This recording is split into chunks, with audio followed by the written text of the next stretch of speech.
here's my yearly shout out to all our Latino listeners. This past Thursday was December 12th, the feast of Our Lady of Guadalupe. In 1531, a lady from heaven appeared to a peasant by the name of Juan Diego, just outside of Mexico City.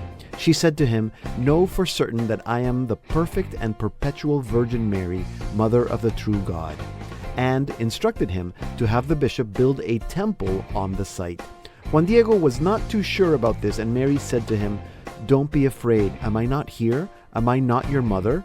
As proof of her apparition, she left an image of herself imprinted miraculously on his tilma. This poor quality cactus cloth should not have lasted 20 years, but shows no sign of decay almost 500 years later and still defies all scientific explanations of its origin. This single event was the defining one for Catholicism in Mexico and in Latin America. In less than 20 years, some 9 million Mexicans were converted to Christianity. Guadalupe is also the most popular Marian shrine in the world, with an estimated 10 million pilgrims visiting the basilica each year, and it is also the most visited Catholic church in the world next to the Vatican. So, on this week, let's celebrate the Church of Latin America, because Latinos have a mother, and she is the Mother of God, the Lady from Heaven, who came to a peasant, looking very much like a peasant herself, speaking to him in his native language and giving him and his people hope. Viva la Guadalupana! I'm Deacon Pedro, and this is the Salt and Light Hour.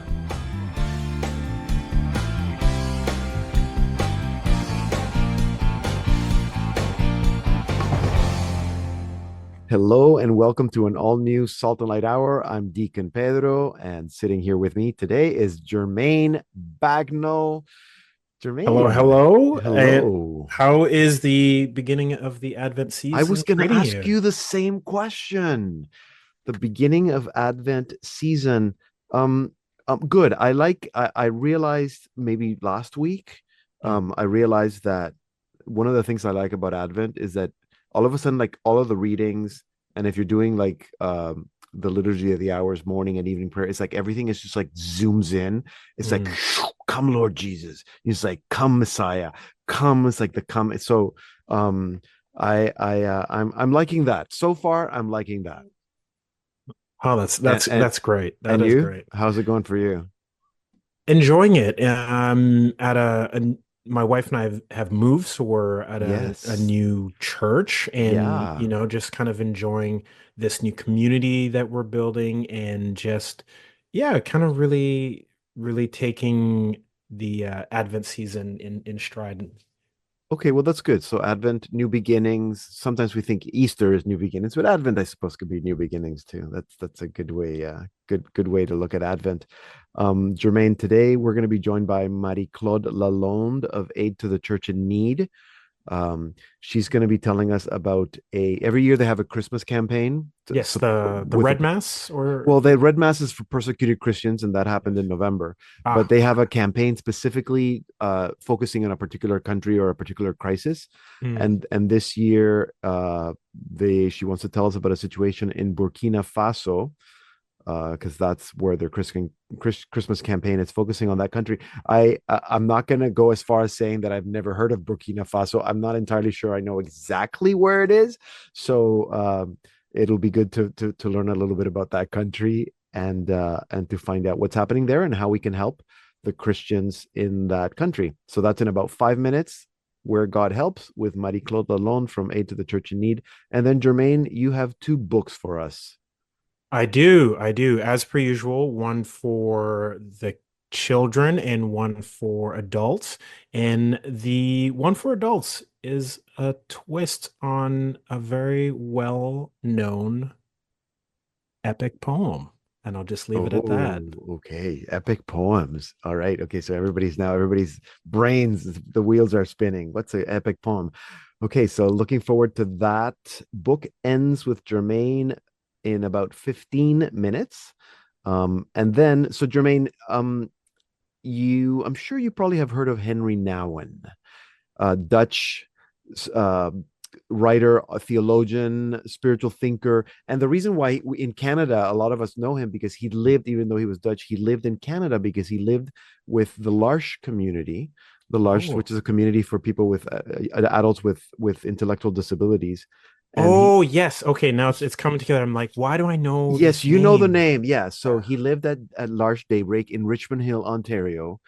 My Um, my old stomping grounds as a kid. that's it. Like right, and the house where he lived, you can stay on, like you can do a weekend retreat there, um, in at Daybreak in L'Arche. So Henri Nouwen, um, he died in 1996, but he's known Mhm. as one of the most influential spiritual writers of our time. And while he was living, part of the time when he was living at Daybreak at L'Arche, he met a woman, Carolyn Whitney-Brown, Mhm. or rather, I should say, Carolyn was living at Daybreak with her family, and she met Henry. And so Carolyn has written a book that she says that she co-authored with Henri Nouwen, and it's called Okay. Flying, Falling, Catching. And it's this crazy, I mean, it's this fascinating read about a time that, or a connection that he had with a troupe of trapeze artists. So that's all I'm going to say because yes, Okay. I can see your reaction there. Yeah. Yeah, So yeah. Well, this is clearly something that's going on the list. eh, You could potentially see this next month for next month for bookends. bookends. So flying, falling, catching is the story of Henry Nouwen's friendship with the Flying Broadleaf's Trapeze Troupe. And so Carolyn Whitney Brown has co-authored this book, some of his writings, and then of course she adds a little bit from her perspective. So we're going to be speaking with Carolyn Whitney Brown in our second half hour in about 25 minutes. So I'm really looking forward to that conversation. My Uh, ears are going to be glued for that one. Absolutely. And then at the end of the program, we're going to meet a liturgical composer, Kevin Keil. He's been writing sacred music for 40 years. And now he has a new instrumental Advent Christmas collection called Winter Birth. Not quite at Christmas, but we're still in Advent. So it's okay to play a little bit of Christmas music. It's instrumental. So I think it'll help our listeners get into that Christmas spirit as we approach that blessed day. So that'll be in about, I don't know, 45 minutes or so. We'll be talking to Kevin Keil, and we'll be listening to some of his songs from this collection throughout the show. And so a reminder, if people are not going to be around, you can always go to our website, slmedia.org. You can click on podcasts. You can listen to all our programs there. You can also now download the Salt and Light Plus app anywhere you get your apps, and that will give you access not just to this program but to all our TV shows and our live stream and our documentaries. So that's Salt and Light Plus on your app store, and then of course you can also subscribe to this podcast anywhere you get your podcast. So there you go. That's all the housekeeping for today, Jermaine. So much good stuff. So let's start with a song to get us to continue this Advent feeling. Here is O Come, Emmanuel from Kevin Keil's new album, Winter Birth.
That was O Come, O Come Emmanuel from Kevin Keil's new album, Winter Birth, and we're going to be speaking with Kevin Keil in about 35 minutes, so stay tuned.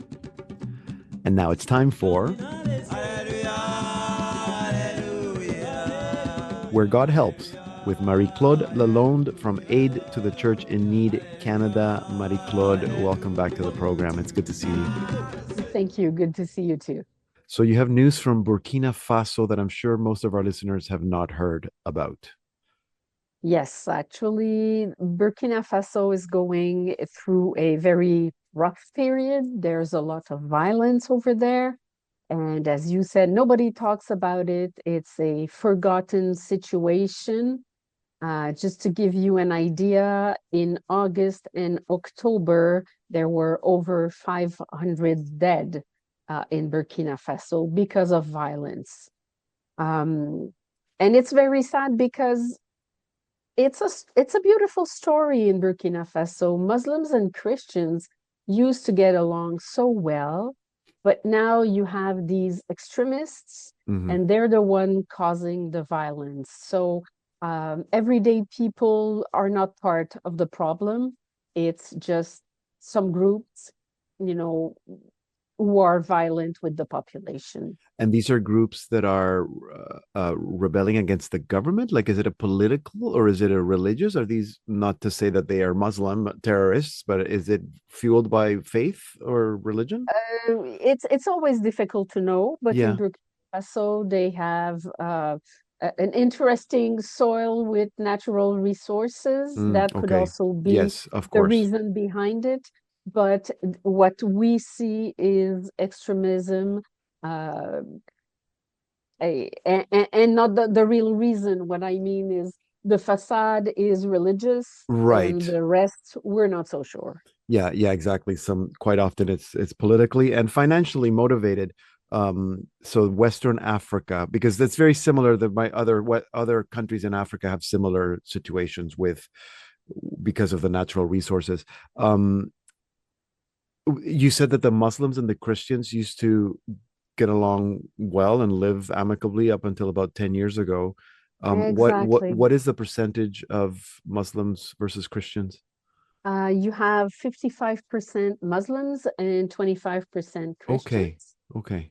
And relations were very good. Burkina Faso was the example we were giving. Oh, We really? say to people, everybody can get along. And that was the example, but now it's no longer the case. Yeah, because 25% is not a small yeah, I mean it's a minority, but it's not small. Of that percentage, do you know how many would be Roman Catholic or Catholic? No, I have no idea. I just Yeah. have global figures on Christians. Right. But we are in touch with the Catholic dioceses over there to try to help with that emergency campaign. And what we want to provide is actually food, medication, hygiene products, schooling for children, because when children are displaced, most of the Yeah. time they can't go to school, and some formation on trauma healing. Oh, Because the situation is so difficult that people are traumatized and they need some help. So we're helping with formation, so okay. they can have people to accompany them during these difficult times. And the relief or the assistance that you're able to provide, is it done through the diocese or through the Catholic churches? It is through the dioceses, through Yeah. the Catholic Church, as usual. And it's the bishops who are telling us what they need in their Okay. precise diocese. Okay. And is it the same as in other African nations where the Catholic Church has some influence? Politically, they don't have a lot of No. influence, and you have to know that the government is very weak. So they don't have a lot of influence. But on the ground, if we're not talking about the political level, on the Right. ground, the church continues to advocate for an harmonious for harmonious relationships between the people of all religions, Exactly. Of not course. only Christians and Muslims, Of all course. religions. And the church said that they would continue on to promote that as long as they can. Of course, the church is providing relief to everyone, not just Christians. So this is a campaign that you're doing. Is an emergency campaign for Christmas. Yes. Are there any details other than people knowing that they can go to your website to support this campaign specifically? Is there anything else that people need to know? Well, I don't think so, but we encourage people to go on our website because Mm-hmm. of the strike with Canada Post. It's Right. even more important to go Yes. on the website and to make your donation online. That's a good point because I would suspect that a lot of your supporters like to put their check in the The check mail. in the mail, yes. For those of you listening in the United States, there is a postal strike here in Canada. So absolutely, but it's very easy to donate online. Just go to the website in Canada, acn-canada.org. But this is not just it's not just a Canadian campaign, it's Aid to the Church in Need It's worldwide. worldwide, yes. So it doesn't matter what country's website people go to, they can donate through church Aid to the Church in Need for this specific Christmas campaign to support the situation in Burkina Faso. Um, thank you, Marie Claude, for telling us about this, for letting us know about what's happening in this part of the world that we never hear about, and once again for all the work that you do. And we assure you of donations and prayers. Thank you so much. Okay, and have a blessed Advent season and a blessed Christmas. Same to you. Marie-Claude Lalonde is the National Director of Aid to the Church in Need Canada. You can find out more about ACN in Canada, acn-canada.org, and in the United States, churchinneed.org. Hi, I'm Jackie Minton, Catholic singer-songwriter, and you are listening to the Salt and Light Hour with Deacon Pedro. You can watch Salt and Light Television on our streaming platform, Salt and Light Plus. Find out how to subscribe at slmedia.org and download the Salt and Light Plus from your favorite app store. And now it's time for Bookends with Jermaine Bagnall, who's still here. Okay, epic poem. You're probably going to leave that for last, right? Yes. I'm gonna bury the lead on that one, Okay. and we'll jump into something that is very timely. Yes. This book is called "The Beautiful Lady, Our Lady of Guadalupe" by Oh. Pat Mora, Uh-huh. illustrated by husband and wife duo Steve Johnson and Lou Fancher, Mhm. and it's essentially the story of Our Lady of Guadalupe, but told through a grandmother retelling the story to her grandchildren Okay. within the book. And it's a beautifully illustrated children's book. I'm not, I'm not an artist. So when I say the medium I think it is, if I'm wrong, please forgive me. It looks sort of like those old pastel oil sort of crayons with mixed Yeah. media within the art. Yeah. And so it gives it like this beautiful, just warm, cozy sort of feeling Mhm. when you look at the art. But it's great. Like for somebody like myself who is a revert, there's a world of things I don't know. So I Yeah. didn't know much about the story of Our Lady of Guadalupe. So with the grandmother retelling the story to her grandchildren and talking about Juan Diego's encounter with Our Lady, it was really informative for me. Yeah. And it's done in it's a grandmother telling the story to her grandkids, so it's done in a really simple manner. Just kind of lays out his journey encountering Our Lady, being told to go to the bishop to say where Mhm. he needs to build a church, and just that journey of back and forth until bringing a sign, which we now have in that art from his tunic, Yeah. that he wore. Yeah.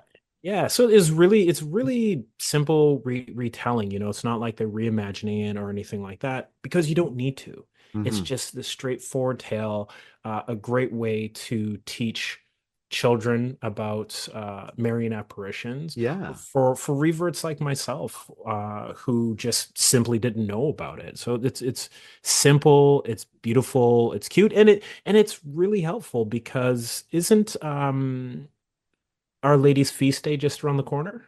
December 12th. Yes. Absolutely. December Yeah. December 12th. Yeah. So this is a Yeah. great way to read and maybe It learn is. how to It is. celebrate it. It is. Now, would you say that this is for the younger children, or is it okay for older children?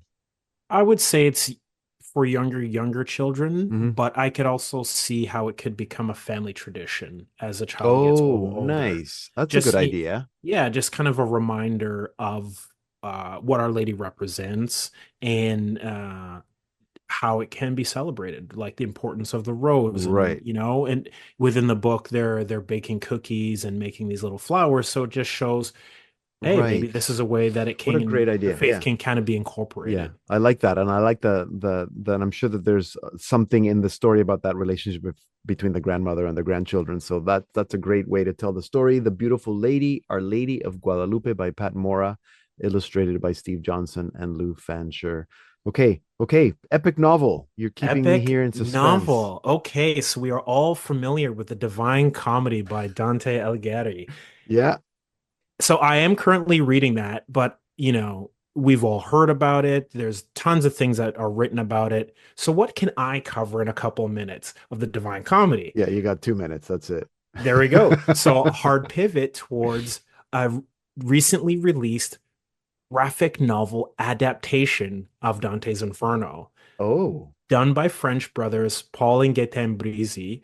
The art is exquisite. It's basically like graphite or pencil or charcoal or something like that. It really does a spectacular job of showing Dante's journey through hell with Virgil. The art is just fantastic. And one of the things I really love about the art, they show the different circles of hell and its consequences, uh-huh. but also they show, I don't want to use hell and grandeur in the same sort of Oh, phrasing, yeah. Okay, fair. but in the sense of it shows the scale of hell, scale of these monumental sins in the environment of hell. Right. Okay. Yeah, and something like I enjoy graphic novels, so something I can really appreciate of what the Breezy brothers did is how the panels sort of connect to one another. So as Virgil and Dante are sneaking by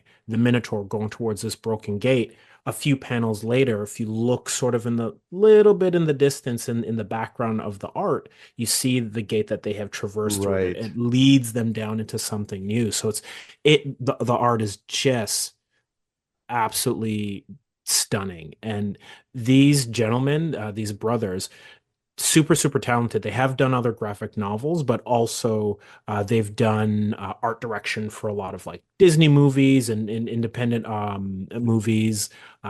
So they are just amazingly talented, and I think it's a really good way for those who want to engage with the Divine Comedy but aren't prepared to read The whole, yeah. the entire thing. When Yeah. epic poem from the 14th century can be a bit of a hard read in the And 21st maybe, century. yeah, and I'm thinking maybe even for a younger audience, maybe even a high school student that Yes. might be, it's a more accessible than reading this poetic. Yeah. Okay, Dante's Inferno, the graphic novel. I'm gonna definitely check that out because I'm not really into graphic novels very much, but there's been the few that Hmm. you read and it really is a whole other experience in terms of uh um yeah, living through or journeying through a story. So Dante's Inferno by Dante Alighieri, but illustrated by Paul and Gaëtan Brizy. And it's published by Abrams, Yeah. The Art of Books. Yes. And it was published November 2024. Yeah, So it so is it's fresh fresh off the off the press, and it press. would have been published in French originally. Is that? Originally in Yeah, it's a French, French novel but has been adapted to to English. English. Okay, Uh, cool. And okay, that's great. So Dante's Inferno, and the graphic novel, yeah, that's great. And then Beautiful Lady, Our Lady of Guadalupe. We didn't say that was published by Random House Children's Books. So great. Okay, so some ideas for Christmas maybe, as people are put something in your children's stockings. The graphic novel for the older teenagers, and yeah, Our Lady of exactly. Guadalupe for the little ones. Okay, Jermaine, thank you so much for these two suggestions, and Always always a good to pleasure. yeah, and always good to see you. Have a blessed end of the Advent season and a Merry Christmas. Likewise. Jermaine Bagnall is our book contributor. He's also the producer of the Salt and Light production Working in Faith. You can watch that at slmedia.org and also follow him at Jermaine Bagnall.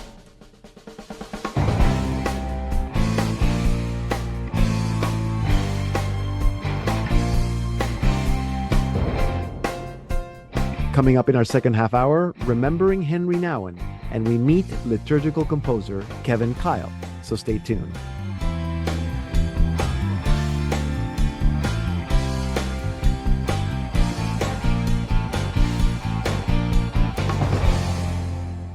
Welcome to the Salt and Light Hour Part 2. I'm Deacon Pedro. Henri Nouwen is probably one of the most influential spiritual writers of our time. You might be familiar with some of his 39 books: The Wounded Healer, In the Name of Jesus, Life of the Beloved, The Way of the Heart, Return of the Prodigal Son, and Adam, God's Beloved. After 20 years of teaching, Henri Nouwen moved into the L'Arche Daybreak community in Richmond Hill, Ontario, north of Toronto, where he lived and worked with adults with intellectual disabilities.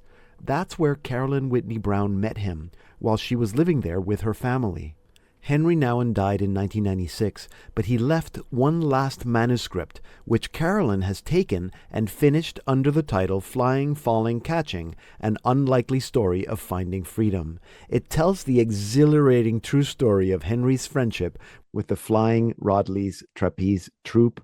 And to tell us more, I am now joined by Carolyn Whitney-Brown. Carolyn, welcome to the Salt and Light Hour. It's so good to meet you. Thank you. Glad to be here. So I have to tell you that I did my pastoral placement at Daybreak, and I always imagined what it would be like to have been there at the time when Henri Nouwen was alive, but you were there at the time when Henri Nouwen was alive. So what was that like? What was he like? He was a delight to know. There have been a lot of writing, which is true, about his anxieties, his personal anguish. Mm-hmm.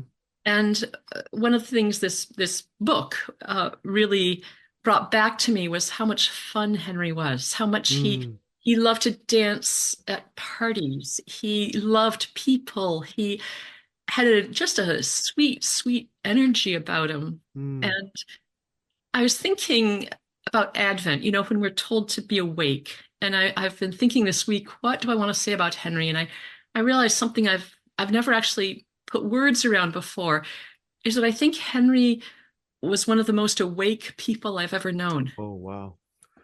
Wow. Yeah, his ability to pay attention to other people's realities. Okay. To be awake to not just his own suffering, but other people's suffering, other people's joys, his whole life trajectory. And I can say more about that leads to the Flying Rodlei's. Do you mean that he was very good at being present, listening, watching? Is that what you mean by being awake? Yeah, that's part of it. And then taking what he hears and really thinking about what that means in a bigger context, this person's context. Do you remember when you first met him? Did you know about him when you first met him? Yeah, I had been reading his books for years. I started reading his books when I was a teenager. Oh, wow. So what was it like when you first met him? It's pretty comical. We'd written him. My husband Jeff and I were finishing PhDs in the States, and we had this sort of recovering academic, overdeveloped intellect, needing to develop our hearts, really wanting our spirits to come alive in a new way, wanting to follow Jesus much more deeply in community. So we had that in common, and we wrote to Henri, and he said, come visit. And he took us out for pizza for lunch, and he was an absolutely terrible driver. It was kind of terrifying because he wanted to make eye contact while he was driving, and okay. And we went to the lunch, and they knew him at the pizza barrel there, and he was kind of following the waitress around with his empty glass, and she was saying, "Henri, sit down, I'll bring it to you." And he took his glasses off, and he wrapped his hands around his face, and he said, I think I get more handicapped all the time. And then he put his glasses back on and said, "Now tell me about you." And he remembered everything from our letters, oh my gosh, and all of our searching and our journey. And he absolutely focused. And he said to us, "You're not kids trying to find yourselves. I think your lives are very directed." And that meant the world to us, because we had gone through a whole kind of journey to England, to Africa, living with different kinds of communities, and we're really listening to where Jesus called us. So his focus and affirmation was huge. That was the first day we met Henry. That's amazing. So that he was able to tune in, to zero in to the essential, I guess, of you and your husband. How did he come to know this flying trapeze troupe? Well, it happened in 1991. He had finished his book that became The Return of the Prodigal Son. Mm-hmm. And I kind of think his spirit was open to a whole new kind of imagery. He'd spent a decade really immersed in Rembrandt's painting. Yeah. And he went to the circus, a traveling circus in Germany with his father. And it was a fine circus, he said, with animals and clowns and things, but it wouldn't have stayed in his mind except there was this trapeze troupe, the Flying Rodleys. And he was absolutely mesmerized by their beauty, the elegance of their performance, the trust that was needed. It did something really profound for him, so deep that he didn't really have words for it, but he knew he wanted to go back again. And he went back again the next day, and he actually then took the step and took a deep breath and went and met them. And over the next 5 years, they became real friends. He rented at one point a recreation vehicle and traveled with them. He wanted to write a book about them and about their friendship. He said to other friends that it was going to be his most important book ever, that that there was something about the way that they embodied something really profound for him about God, about trust, about community, about forgiveness of self, of others, of something about the live performance of being art in motion. He wept while watching them, and he spent 5 years trying to understand why this went so deep for him. Okay, so this was, you already knew him when he had this encounter in 1991. So yeah. Did he ever speak with you about these experiences or the book that he wanted to write?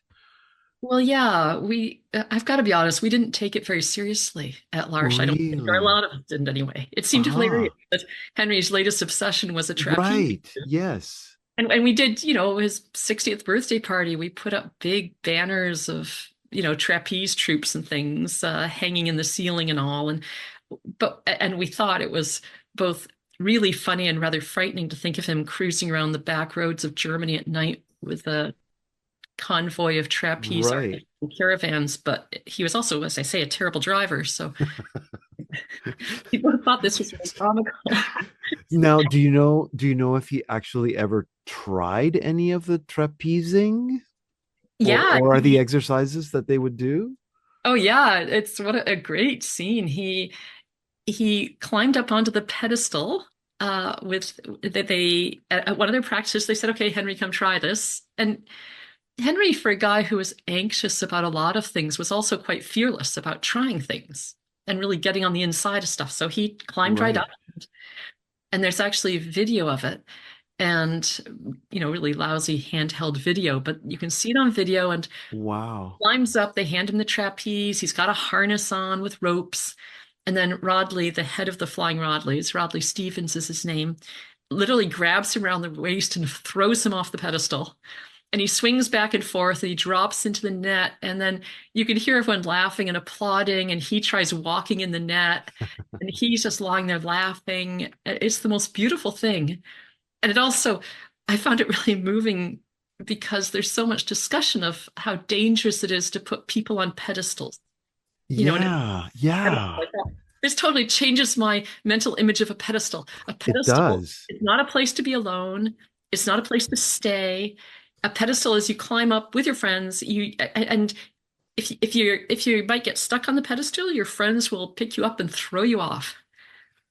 That's fascinating. Yeah, and the pedestal as a launching pad for trust and complete surrender in a way, I suppose, if you're holding on to a trapeze. Yeah, trusting the people around you and for humor, for joy. One of the things saying about the trapeze troupe was how much they smiled at each other and enjoyed each other and the fun they were having. So would you say, I mean, you've already given us so much and a lot of what the story is about, but in a nutshell, is there anything spiritually that we can learn from trapeze artists?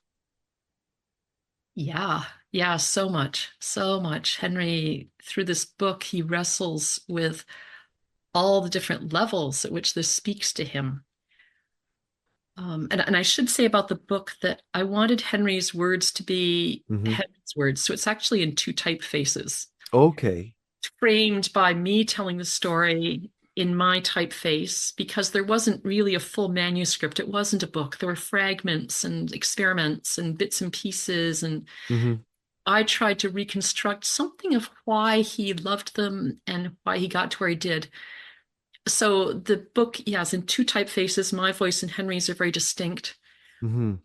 The most famous thing that he also had written in his other books before his death, it was his great discovery that the flyer doesn't actually reach out and grab the catcher, that the flyer has to, as they take off with momentum, they stretch out their hands, but and the catcher comes and grabs them.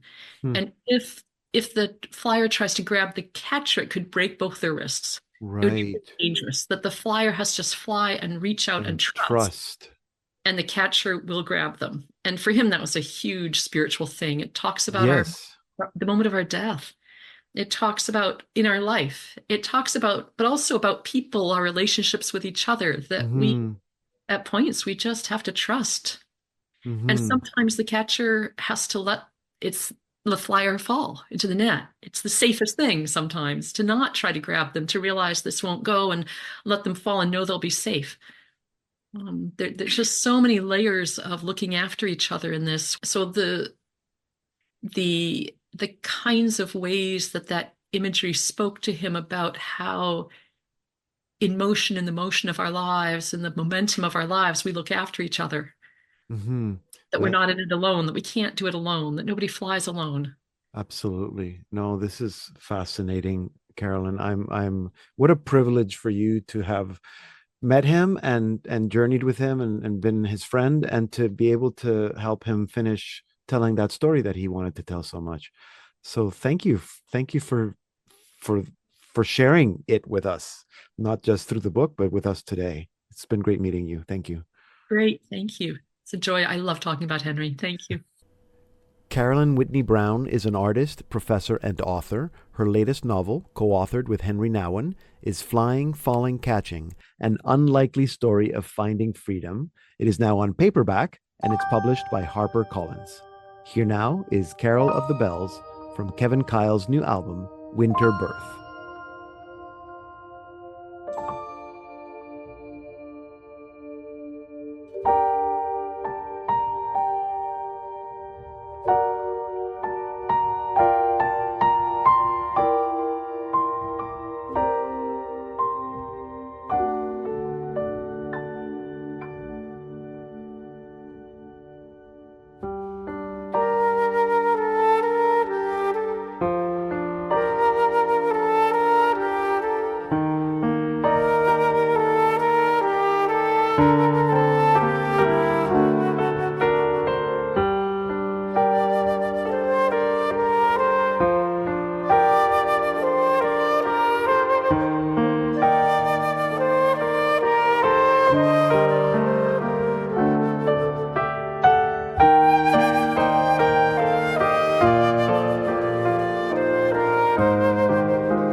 That was Carol of the Bells from Kevin Keil's new album, Winter Birth. If you're like me, you look for new Christmas music every year, especially songs that lead us to prayer and especially songs that are good for the Advent season. Now, if you're a liturgical musician, you're also likely always looking for ideas on how to use some of the old traditional Advent and Christmas hymns. This is what liturgical composer Kevin Keil has done with his newest album, Winter Birth, which is an instrumental collection featuring 6 beautifully arranged, beloved Advent and Christmas hymns. And to tell us more, I am now joined by Kevin Keil. Kevin, welcome to the Salt and Light Hour. It's good to meet you. Nice to meet you too. So how did you end up writing sacred music? It's kind of a weird thing. Almost every music director writes church music because that's what we're doing all the time. Right. And of course, we always think we could do it better than somebody else. Of course. In my case, that was true. Not really. But you keep trying and you write things and you see if something's missing, maybe a responsorial psalm for a particular celebration and you can't find one or you can't find one you like. Right. You give it a try. I've been very blessed because I've written a lot of stuff and I've been rejected by the finest publishers in this country. But some of it has worked and other people have enjoyed it and used it to praise God. So you can't ask for more than that. No, you can't. No, it must be the feeling of walking into a church that's not your own parish and hear someone playing something that you composed must be, I guess, the same as tuning in and hearing your song on the radio, I guess.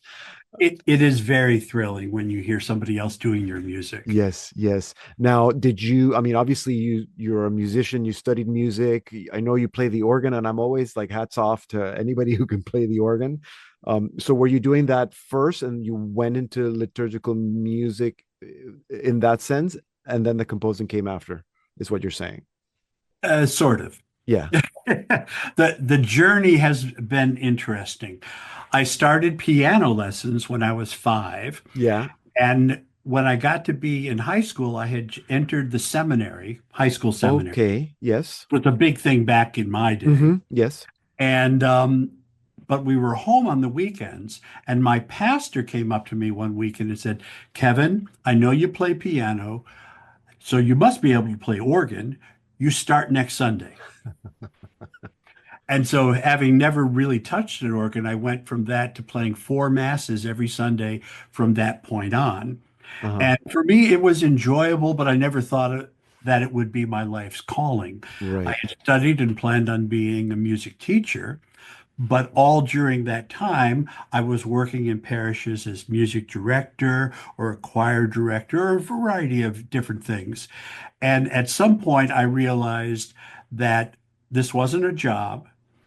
This wasn't a career. Mm-hmm. This was a calling. Mm-hmm. And so at that point, I've just been doing it and doing it. And every now and then an opportunity comes up for me to write a piece of music. And, I've been very blessed that other people like my music. Yes. Yeah.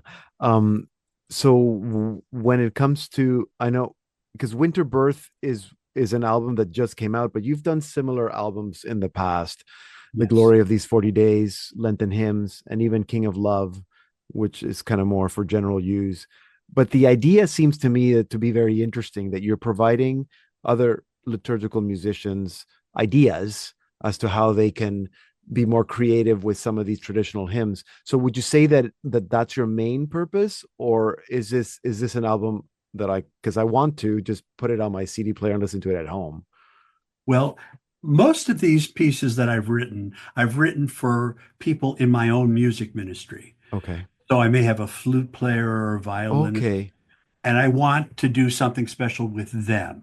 And so that's I see. what I'm doing.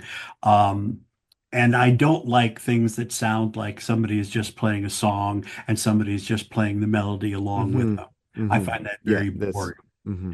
So I try to write interesting harmonies and little Right. twists and turns, and that makes, for me, the music more enjoyable. Of course, it drives the soloist crazy, but that's okay. No, but it makes it more more pleasant for the listener. So Is your hope then that a liturgical musician can be inspired to maybe even write their own? Or I mean, I know the sheet music exists, so if I have a flute player in my parish, I could say, hey, this song, hey, here's a flute part for O Come Emmanuel or whatever. I mean, I guess that's an option that everybody has when Mhm. they listen to your music. Well, these pieces were written specifically to be played in parishes as a prelude before a mass Okay. begins, or maybe at the offertory, different things like that. Mm-hmm. But I would be delighted if my writing inspired somebody else to do their own, Mm-hmm. because ultimately you want to pass on. You want people to be inspired and perhaps uh, given some tools that they can use to create music of their own. Yeah, absolutely. Do you find that there's something specifically challenging about the Advent, maybe even Lent, but Advent Christmas season when it comes to doing music or music in church? Advent's not too bad. The problem with Christmas is, of course, there's a limited repertoire and we all know the songs. Yeah. And so when I was writing the Christmas side of this particular collection, I tried to come at it kind of sideways Mm. so that it's not going to sound like everybody else's Angels We Have Heard on High or Hmm. O Come Emmanuel.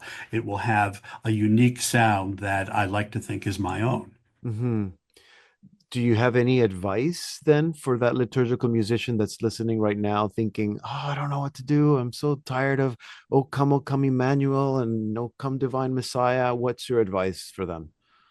Don't be afraid to try and write your own arrangements and Mm. be bold.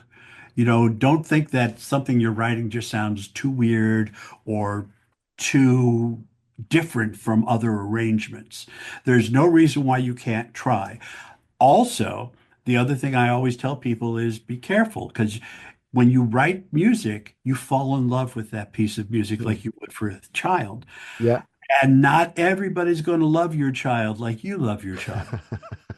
So you have to be able at times to take criticism and to accept somebody else's opinion and maybe revisit that piece of music with the suggestions that you might have gotten from people. Yeah, that's good advice. Sometimes the one who doesn't like your child is the pastor. Um, Well, I'm also the idea of using instrumental music in liturgy to me is interesting as well. And you mentioned a few places, a prelude. I mean, really, that's really before mass even starts. But I'm thinking of a second communion or a reflection hymn. Are there places where you think instrumental music works well and it's appropriate for liturgy? oh, absolutely.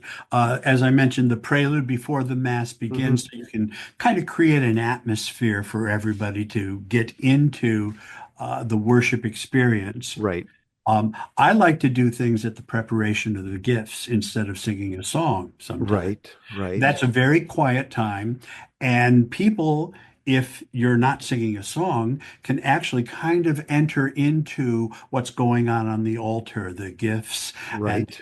all that Hmm. preparation, Hmm. and also staying in the mood. Especially, let's say you have an instrumental that ties into the homily that people just heard. Maybe Father mentioned this particular hymn or this idea, Right, and then you have an instrumental that grabs onto that in a way that people recognize. And now they can start thinking more and more about the homily right. instead of like, homily's done, I'm out of here. Yeah, exactly. You know. And definitely after communion, Yeah. the church says that we really should have time after communion to meditate, not medicate, to meditate. And it's nice sometimes to have silence, but at other times it's nice to have a piece of music that can also draw you into the prayer experience. Yeah. Well, that's really good advice, Kevin. Thank you for sharing that. And I've really enjoyed speaking with you. You've given me something to think about here as I go. I'm not doing liturgical music anymore because now I'm the deacon. I have a different function, but I did it for many, many years, and I know the challenges, the struggles, and the many blessings that come with it. So thank you for inspiring us today. You're very welcome. My pleasure. You can learn more about Kevin Keil and purchase his music at Oregon Catholic Press, ocp.org. And if you missed any part of this interview, head on over to our website, slmedia.org/podcast. All our programs are archived there. Here now is Angels We Have Heard on High from Kevin Keil's new album, Winter Birth.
We're listening to Angels We Have Heard on High from Kevin Keil's new album, Winter Birth.